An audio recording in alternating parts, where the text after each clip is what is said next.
Do we have the rule of law or do we have royal decrees? That's what's at stake here. It's been clear that the president and his family have been profiting hugely during Mr. Trump's first year in office. Yeah, well, the Europeans have already sent craft across the North Atlantic, which feels like an astonishing development in his desire to take over and perhaps become acting president of Greenland. As he said, he is the acting president of Venezuela. He wants to align the U.S. with Russia. He wants to align the U.S. with authoritarianism.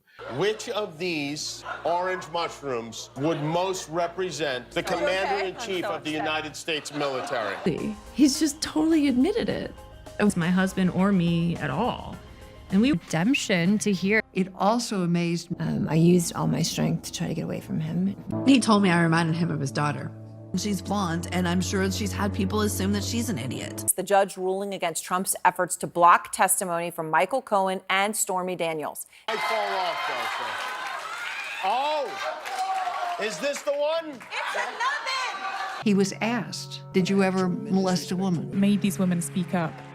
It was his flat-out denial. He's lying, like he always does. Williams says Trump groped her in front of Epstein at Trump Tower in 1993. The most serious charges that he'd worked to overturn the 2020 election. Since the attack on our Capitol, the Department of Justice has remained committed to ensuring accountability for those criminally responsible for what happened that day. Trump has come right up to the edge of saying, you don't get to tell me what the law says, I get to say what the law says. He wants to destroy NATO. He believes in this vision of a world where Xi gets Asia, Putin gets Europe, and he gets the rest of the world. Do you believe in the First Amendment, Tom Homan? So that was you protesting Donald Trump's borders are Tom Homan. Down at street level, you've got the sprawl, the traffic, the density, people living paycheck to paycheck in apartments they can barely afford. We've allowed Republicans to trample over so many of the bedrocks of what it means to be an American. Trump won the presidency and a get-out-of-jail-free card. He understands he can't leave NATO because of the United States law and this deep entanglement, but he could break it. We have a role and a responsibility to fight back with every tool that we have. And this amount is really greater than the sum total of everything he made from his inheritance, from being on The Apprentice, and from all the licensing deals. In the broader context of the administration's threats and ongoing pressure, the threat of criminal charges is a consequence of the Federal Reserve setting interest rates based on our best assessment of what will serve the public. No prison time, no fine. Former president has brutally attacked her, insulted her appearance, many other insulting things. This is about whether the Fed will be able to continue to set interest rates based on evidence and economic conditions, or whether instead monetary policy will be directed by political pressure or intimidation. Like a private members club, which essentially kind of promises access for paying members of the club to government officials and cabinet secretaries. The so-called border czar, Tom Homan, came to Albany parading around our capital with a smirk as the only answer he had to offer for the cruelty that has been a characteristic of this administration. He's immune from a normal legal challenge. You got a pretty powerful feeling that you're kind of unconstrained. There's no good attention that comes from speaking about something like sexual assault. So for real, like this is not, you're not just picking one of the small, okay, well, this is not even the smallest one, but no. This is it, huh? It's the most accurate depiction, yes. Wow. What they're doing in cryptocurrencies, where it looks like over the last year, they've personally pocketed the family and a few partners somewhere in the neighborhood of $800 million or more. And they took him into unmarked cars with no charge.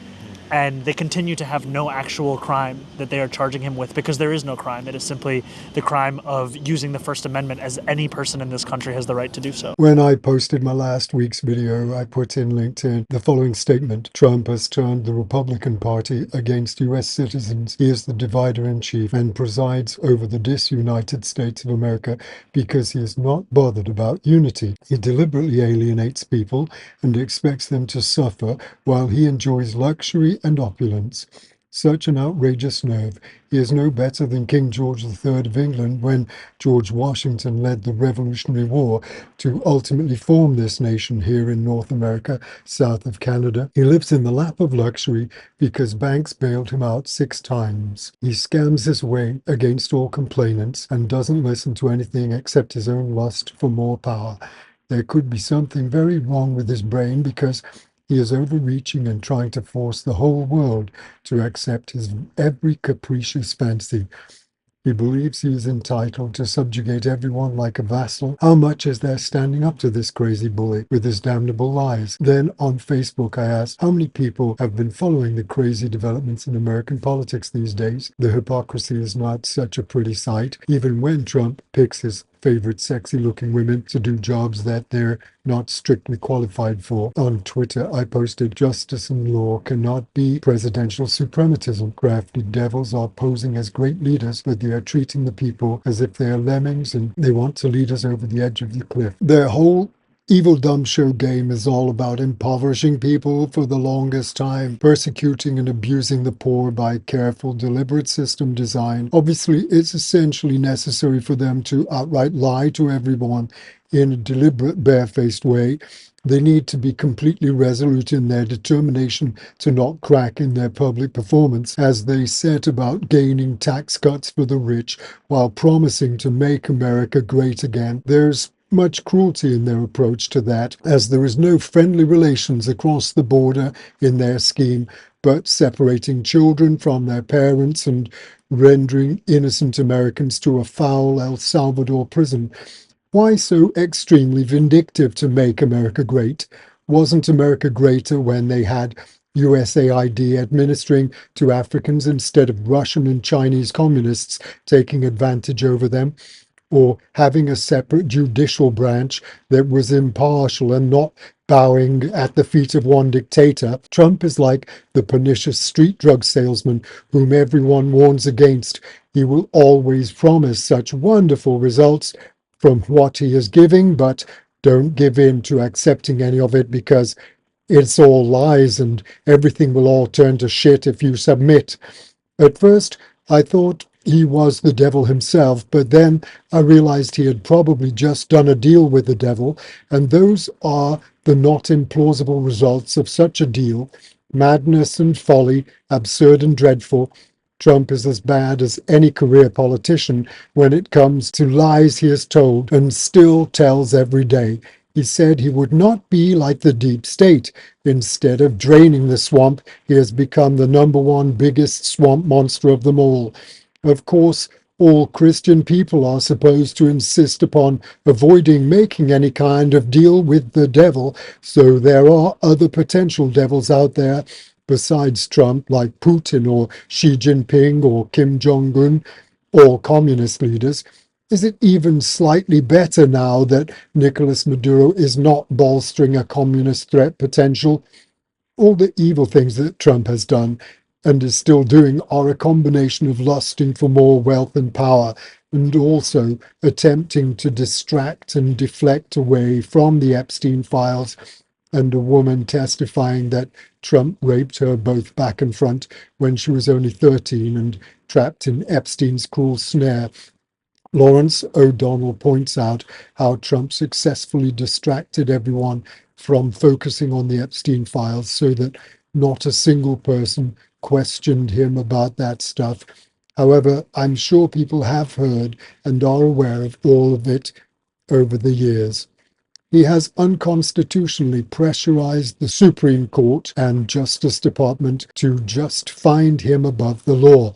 People are very worried that Trump is not mentally healthy. His obsessive drive to gain absolute power since his inauguration, vindictively undoing all Biden's work over the previous 4 years, cuts to the Department of Education. Bannon loves trying to scare the opposition. The challenge for democracy now is enormous. People who do not intend to be slaves under a political system cannot accept the Trump absolute power assertions. There are still many arguments about environmental policies with regard to climate change, and Republicans tend to lie and ignore what is not good for them.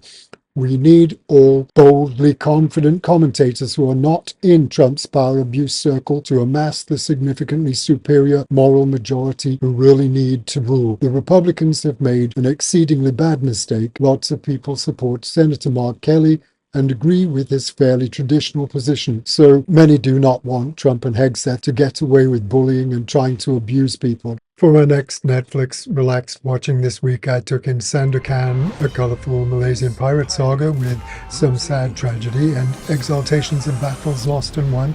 resoluteness of spirit in fighting for a higher dignity of acknowledged existence.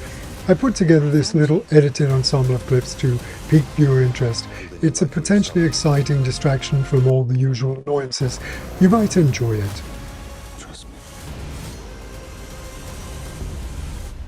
Next, I found time for hilariously rude adult comedy Relief in Free Burt, which seems to explore the limits of young people's threshold for openly vulgar sex talk.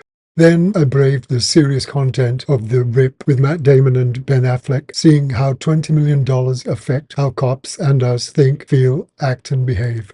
From the outside looking in, it seems simple. Seize the cash, count it, and turn it in. Miami PD. On the inside, it's different. We had a Crime Stopper tip come in on this address. Shit. There's $1.4 million in this bucket. 14 more of those things. That's a $20 million rip. You gotta be smart right now. You gotta move this money, man. Stay off the radios, no call outs. What would you do with this? Just this. You wanna steal this rip? Just say it out loud. You a snitch, Mike? This is my crime scene. Let me run it. I don't trust you right now, and that's a problem. Back to the busy hard work of YouTube now. Is the US still the leader of the free world? At Davos, BlackRock, Citadel and Lagarde clash over $38 trillion of US debt. Carney's best ever speech declares the end of US empire. Trump roasted European leaders at Davos. World hits record number of billionaires. What does Putin see in Trump? The rise of RFK Jr.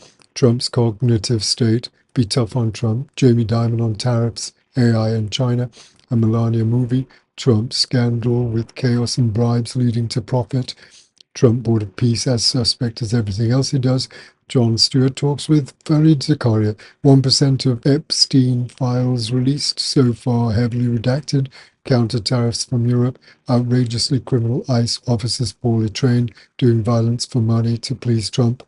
Gavin Newsom interview. House prices in Florida fall. Donroe doctrine, Don sense. John Bolton, Herman, 50K bribe story, inhuman treatment of young children over Trump's border doctrine, judge rules in Abrego Garcia case, impermissible vindictiveness, Doge cuts to USAID, Trump was too soft with Putin, but hard bombing in Venezuela, Maduro captured and arrested for trial by the rapist in chief. I watched God's favorite hypocrite, J.D. Vance, on Volkgeist, showing him going from a disillusioned Iraq War veteran to a Yale graduate, admiring Obama and calling Trump America's Hitler, a dictator, a liar, and appreciating why Hillary called the MAGA movement a basket of deplorables. Then turning around completely, becoming youngest senator from Ohio at 38 for over 100 years on the MAGA platform, and becoming youngest vice president to Donald Trump, the man he had reviled. Now he advocates for firing bureaucrats and replacing them with Trump loyalists. He became a full-blown fascist, totally betraying his earlier roots in order to gain greater power. That's all for this week's update report, folks. Don't give up the intelligence battle for freedom, security, and advancement.